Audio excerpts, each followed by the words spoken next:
Hello everyone, so guys welcome to engineer Adda. My self रजत सिंह और आप सभी का स्वागत है इंजीनियर अड्डा के इस यूट्यूब चैनल पे। गाइस अक्सर करके हमें सिविल इंजीनियरिंग एग्जामिनेशन की बात करते हैं, एसएससी जेई की बात करते हैं, तो अक्सर हमारे दिमाग में जो ख्याल आता है ना, डिपार्टमेंट प्रेफरेंस में सबसे पहला ख्याल आता है, या फिर प्रिपरेशन करने के दौरान भी सबसे पहला ख्याल आता है सीपीडब्ल्यू डी जेई का। तो सीपीडब्ल्यू डी जेई अगर आपको एसएससी जेई एग्जामिनेशन के थ्रू चाहिए तो उसके लिए हमें टारगेट कितना करना चाहिए, हमारा स्कोर कितना होना चाहिए, वो पूरी की पूरी बात यहाँ पे समझते हैं सिविल इंजीनियरिंग एस्पिरेंट के लिए जो एसएससी जेई 2024 का एग्जाम देने वाले हैं। और ये बेस्ड ऑन फैक्ट होगा जो कि आपका प्रीवियस एग्जामिनेशन हुआ है उसमें कितनी कट ऑफ जा रही है, इस नए पैटर्न पे जो एग्जामिनेशन हुआ है उसमें कितनी कट ऑफ जा रही है, उसके बिहाफ पे। आइए चलिए बात करते हैं, जैसा कि यहाँ पे लिखा भी है कि हमें टारगेट 150 प्लस का करना है। उसके लिए क्या क्या चीज़ें हमें ध्यान में देनी है, समझते हैं उसको एक एक करके। सबसे पहले सीपीडब्ल्यूडी जेई का जो कट ऑफ आपने देखा था, उस कट ऑफ को देखिए। अनरिजर्व के लिए 346.7, ईडब्ल्यूएस के लिए 338, ओबीसी के लिए 339, एससी के लिए 311 और एसटी के लिए 313। ये केवल और केवल सीपीडब्ल्यूडी जेई की सिविल की कट ऑफ है, जो कि 2023 की फाइनल लिस्ट आई थी, उसमें इतनी कट ऑफ गई है पेपर 1 पेपर 2 दोनों को मिला के, यानी कि 500 नंबर में से। अब समझते हैं थोड़ा सा इसको, अलग अलग सेपरेट करके देखते हैं। अगर हम बात करते हैं कि 346 सर कट ऑफ जा रही है, तो अगर कोई बच्चा यहाँ पे पेपर 2 में 210 स्कोर करता है, 210, तो आप देख सकते हो कि अगर 210 स्कोर करता है तो पेपर 1 में उसके स्कोर कितना होना चाहिए। पेपर 1 में ये 2 का स्कोर है, अगर सेकंड पेपर का स्कोर है, तो पेपर 1 में उसके सीधे सीधे आपको दिखाई दे रहा है कि सर 136.7 तो चाहिए ही चाहिए अगर आपको सेलेक्ट होना है अनरिजर्व कैटेगरी में। तो ये कट ऑफ आपको ये नंबर ये बता रहा है कि आपके नंबर अगर कट ऑफ जस्ट क्लियर करते हो और सेकंड पेपर में आपके मार्क्स कम रह जाते हैं तो भी आपका सिलेक्शन। और ये 210 कम नहीं है, 300 नंबर में से 210 सेकंड पेपर में कोई ला रहा है तो ये बहुत कम नहीं है। एवरेज ही मार्क्स रखा हूँ जो सेलेक्ट होते हैं बच्चे, इसमें अच्छा भी कर सकते हो, 240 भी कर सकते हो, लेकिन यहाँ से बहुत डिपेंडेंसी है। इसके मार्क्स आपको जुड़ रहे हैं, आपको एकदम सीधा सीधा आइडिया लग रहा है कि सर 210 ला रहे हैं तो ईडब्ल्यूएस कैटेगरी में भी देखो, यहाँ पे भी आपको 118 लगभग लगभग मार्क्स आपको लाने पड़ेंगे। और कट ऑफ चाहे 110 गई हो, 112 गई हो, फाइनल मेरिट में ये वो स्टूडेंट है जो लास्ट सेलेक्टेड कैंडिडेट है, आखिरी बच्चा है जो सेलेक्ट हुआ है, उसके मार्क्स हैं। लास्ट सेलेक्टेड कैंडिडेट्स के मार्क्स अगर अनरिजर्व कैटेगरी में 346 हैं तो आपको इतना आइडिया लग रहा है कि किसी भी हालत में आपको 140 प्लस 150 प्लस का टारगेट तो लेके चलना है। 140, 144, 145 जिन बच्चों के मार्क्स आ रहे हैं वही बच्चे अच्छा कर पा रहे हैं, उन्हीं बच्चों की अच्छी रैंक आ रही है एसएससी जेई में। और ऐसा नहीं कि कोई लाता नहीं है, अभी आपको तमाम इंटरव्यू इसी चैनल पे आपको दिख जाएंगे जिनमें बच्चों ने खुद बताया कि प्री में उनके 144 मार्क्स थे, 142 मार्क्स थे। तो ऐसे नंबर आपको भी लाने पड़ेंगे, तभी आपका यहाँ पे सीपीडब्ल्यूडीजे में सिलेक्शन होगा। अब सीपीडब्ल्यूडीजे की बात अगर हम कर रहे हैं तो थोड़ी सी बातें और भी समझते हैं कि इस नंबर को अचीव करने के लिए क्या क्या हमें करना पड़ेगा। देखो यार, एक टारगेट सबसे पहले हमें फिक्स करना है कि जैसे 150 प्लस का टारगेट आपने फिक्स कर लिया, 150 प्लस आपको लाना है, तो 150 प्लस लाने के लिए आपको क्या करना होगा। टेक पोर्शन तो ऑब्वियस ही बात है कि टेक पोर्शन पे तो कमांड होना ही चाहिए। इसके साथ साथ जो नॉन टेक पोर्शन है, नॉन टेक पोर्शन में भी आपको नहीं चूकना है, क्योंकि टेक्निकल में 65, 70 ये वो बच्चे बताते हैं अपने मार्क्स जिनकी रैंक 20 के अंदर है, अंडर 20 है। 65 मार्क्स वाला बच्चा जिसका इंटरव्यू पड़ा हुआ है अभी इस चैनल पे, जिसकी रैंक 13 है, ठीक, 68, 67 मार्क्स, 67, 68 मार्क्स वाले बच्चे की रैंक 10 के आसपास आ रही है, तो इसका मतलब टेक्निकल में ये स्कोर डिसेंट है, 70 के आसपास। सिविल में बढ़ा ले जाते हो तो बहुत अच्छी बात है। नॉन टेक्निकल में जो पोर्शन आता है रीजनिंग वाला, इसमें रीजनिंग में बच्चे 50 में से 45 भी स्कोर कर लेते हैं, 45, यहाँ पे उनके स्कोर 45 भी देखने को मिलते हैं। लेकिन ये जो जीके जीएस वाला है ना, यहाँ पे सडन ड्रॉप आपको देखने को मिलता है मार्क्स में, 15, 13 इस तरीके से मार्क्स दिखते हैं, ठीक।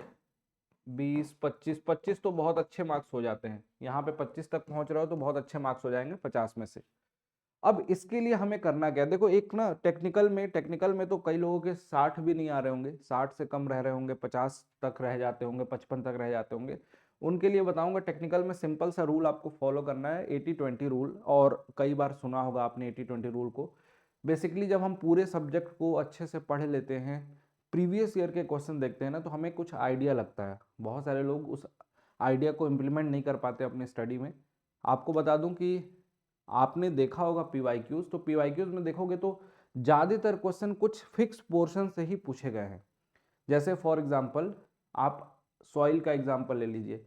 सॉइल में अगर आप पढ़ना जाएंगे तो आप देखेंगे कि प्रॉपर्टीज़ और जो क्लासिफिकेशन है, स्टार्टिंग में छोटे छोटे जो रिलेशन हैं, उन रिलेशन से क्वेश्चन ज़्यादातर पूछे गए हैं स्टार्टिंग के चैप्टर से, प्रीवियस ईयर में भर भर के पड़े हुए हैं। और फिर उसके बाद शेयर वगैरह वाले चैप्टर से। तो आपको ये पता करना है कि वो 20% पोर्शन कौन सा है। 80-20 रूल का मतलब हर एग्जामिनेशन में 80% क्वेश्चन जो है वो आपके सिलेबस के 20% भाग से ही आते हैं। जैसे फॉर एग्जांपल सॉइल मैकेनिक्स पूरा बहुत बड़ा चैप्टर है, उसका 20% पार्ट आपको कुछ ऐसा दिखाई देगा जहां से उस सब्जेक्ट के 80% क्वेश्चन आते होंगे। ये आइडेंटिफाई कैसे करोगे? ये आइडेंटिफाई करने के लिए आपको सब्जेक्ट को बहुत थॉरोली पढ़ना होगा और उसके पीवाईक्यू से रिलेट करना होगा। प्रीवियस ईयर क्वेश्चन में देखो कि ज़्यादा क्वेश्चन कहाँ से आ रहे हैं। आपने देखा कि शेयर चैप्टर पढ़ रहे हो, आपने देखा कि प्रॉपर्टीज पढ़ रहे हो, आपने देखा कि वर्टिकल स्ट्रेसेस पढ़ रहे हो, तो देखो कहाँ से सबसे ज़्यादा क्वेश्चन पूछे जा रहे हैं। उन ज़्यादा क्वेश्चन वाले जिसमें हर साल क्वेश्चन आ रहे हैं, उन पोर्शन को आपको क्या करना है, ज़्यादा फोकस्ड होकर पढ़ लेना है, क्योंकि वहीं से आपका 80% मार्क्स आना है। जिससे कि आपका वर्कलोड कम हो गया, कम समय में आपको अच्छा मार्क्स स्कोर करने की ताकत मिल गई, तो ये आपको बेनिफिट देगा। और साथ ही साथ नॉन टेक में बात करूँ तो नॉन टेक में करंट अफेयर ऐसी चीज़ है जो कि डेली की पढ़ने वाली चीज़ है। कितना भी पढ़ोगे आपको लगेगा कम ही है ना। करंट अफेयर में आपको डेली हाफ एन आवर, 1 घंटा एटलीस्ट इतना देना है स्टैटिक जी के करंट अफेयर के लिए, जो कि बैलेंस वे में चलता रहे 4-5 महीने। और कोशिश करना कि वीकली करंट अफेयर को रिवाइज करना है ना। थ्रू आउट द वीक पढ़ा है थोड़ा बहुत, वीकली करंट अफेयर रिवाइज कर लिया, फिर मंथली करंट अफेयर। अब जैसे जैसे दिन और बीतते जाएंगे तो आप पूरे पूरे 6-6 महीने के करंट अफेयर को एक एक बार में रिवाइज करोगे, इंपॉर्टेंट न्यूज़। और साथ साथ में पॉलिटी और स्टैटिक जी के ये दो पोर्शन को स्ट्रॉन्ग करना है। पॉलिटी से क्वेश्चन अच्छे खासे आते हैं, स्टैटिक जी के से अच्छे खासे क्वेश्चन आते हैं। वो आपका मार्क्स यहाँ पे 5 नंबर भी इंप्रूव करता है तो बहुत है। अगर आप 20 तक जा रहे थे, अगर 25 हो गए तो बहुत ज़्यादा है, ठीक है। तो ये इंप्रूवमेंट करना है। रीजनिंग में क्वेश्चन की प्रैक्टिस फास्ट, रीजनिंग के क्वेश्चन सबको आते हैं। रीजनिंग के क्वेश्चन में अगर समय दे दिया जाए 1 घंटा तो सब कर लेंगे, लेकिन उसी को 30 मिनट में, 40 मिनट में कंप्लीट करना, ये कला है। इसको आपको समझना है, इस पर फोकस होना है, ठीक है। तो आपको रीजनिंग से स्कोर करना है नॉन टेक पोर्शन में, मतलब ओवरऑल पूरे पोर्शन से स्कोर करना है, ठीक। और इसी तरीके से आपको टेक्निकल पोर्शन से स्कोर करना है। और ये पूरा कंबाइंड आपको कैसे फ़ायदा मिलेगा, जब आप पूरा का पूरा एज अ होल पूरे सब्जेक्ट को देखोगे कि इसमें टेक भी मेरा स्ट्रांग हो गया, नॉन टेक भी स्ट्रांग हो गया, ओवरऑल सब्जेक्ट स्ट्रांग हो गया, तब जाके आप टेस्ट सीरीज दोगे। तो टेस्ट सीरीज में आपको इस मार्क्स के आसपास में आपको 140 130 जब आने लगेंगे आपके टेस्ट में मार्क्स, तो आपको यकीन होने लगेगा कि नहीं, अब मेरा पूरा का पूरा प्री एग्जामिनेशन के लिए मैं स्ट्रांग हो चुका हूँ। और ये पर्टिकुलर मेथड आपको जरूर बेनिफिट देगा अगर आपको कम समय में अच्छे से प्रिपरेशन करना है। बस आइडेंटिफिकेशन का एक ही तरीका है, सब्जेक्ट के पीवाईक्यू से रिलेट करो सब्जेक्ट को, पीवाईक्यू को देखो, प्रीवियस ईयर क्वेश्चन को देखो कहाँ से पूछा जा रहा है, और लेटेस्ट क्वेश्चन को देखना है। ऐसा नहीं कि बहुत पहले के ट्रेंड को उठा रहे हो, लेटेस्ट ट्रेंड को उठाइएगा और उससे थोड़ा सा ऑब्जर्व कीजिएगा। पढ़ना तो देखो सब कुछ है जेई के एग्जामिनेशन में, लेकिन ये आपके लिए बेनिफिशियल होगा जो लेट स्टार्ट कर रहे हैं। और अभी भी लेट नहीं है, मैं तो कहूँगा कि अभी भी आपके पास 4 महीने प्रॉपर हैं। अगर आप नोटिफिकेशन का इंतजार कर रहे हो कि भाई 29 फरवरी को नोटिफिकेशन आ जाए उसके बाद से पढ़ेंगे, तो आप डेफिनेटली लेट हो जाओगे। अगर आपको पढ़ना है तो आपके लिए क्लासेस भी स्टार्टेड है ऑलरेडी। ये बैच अभी न्यू बैच है, 2 दिन पहले 19 तारीख से स्टार्ट हुआ है, मतलब 2-3 दिन पहले। और इस फाउंडेशन बैच में खुद को इनरोल करके पढ़ सकते हो। इसकी प्राइस जो है लोएस्ट प्राइस कर दी गई है अभी।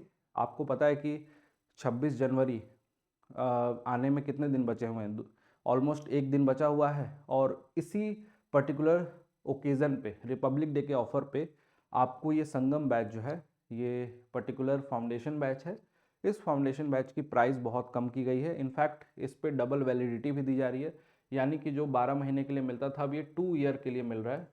ठीक, 2 ईयर के लिए संगम बैच मिल रहा है। और इस 2 ईयर के संगम बैच में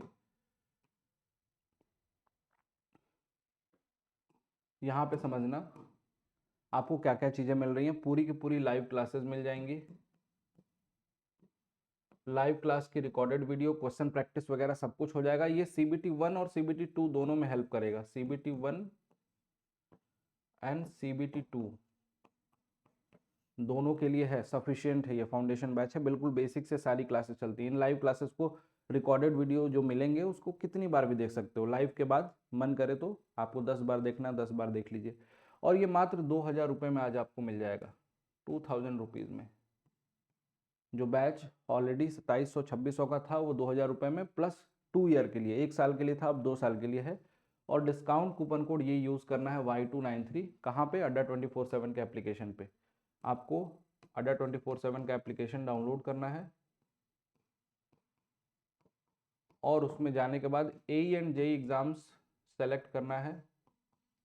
उसमें आपको SSC JEE दिखाई देगा और उसमें जाने के बाद आपको ये कूपन कोड लगाना है Y293। आपको मिनिमम प्राइस में ये बैच मिल जाएगा। अपनी पढ़ाई इसमें कंप्लीट अच्छे तरीके से कर सकते हैं। बाइलिंगुअल क्लासेस होती हैं, जिस तरीके से हम लोग बोल रहे हैं इसी तरीके से हिंदी में बोलते हैं। लिखवाने का काम सारा इंग्लिश में होता है। मोस्ट ऑफ द स्टूडेंट यहाँ पे पढ़ रहे हैं, जो डिप्लोमा वाले एस्पिरेंट हैं, जो बीटेक वाले एस्पिरेंट हैं। बहुत ही इफेक्टिव बैच है सिविल इंजीनियरिंग के लिए। अगर आपको रिक्वायर्ड होगा तो ज़रूर ज्वाइन करके अपनी क्लासेस को स्टार्ट कर लीजिए। जो 1-2 क्लासेस आपकी निकल गई होंगी उसकी रिकॉर्डेड वीडियो भी आपको मिल जाएगी। Thank you so much. मिलते हैं आपसे नेक्स्ट वीडियो में। Till then keep learning. I hope कि आपको आज की वीडियो अच्छी लगी होगी और हाईली मोटिवेटेड होकर आपको टारगेट 150 प्लस का ही रखना है अगर आपको SSC JEE 2024 क्लियर करना है अच्छी रैंक के साथ। Thank you so much. Bye bye, take care.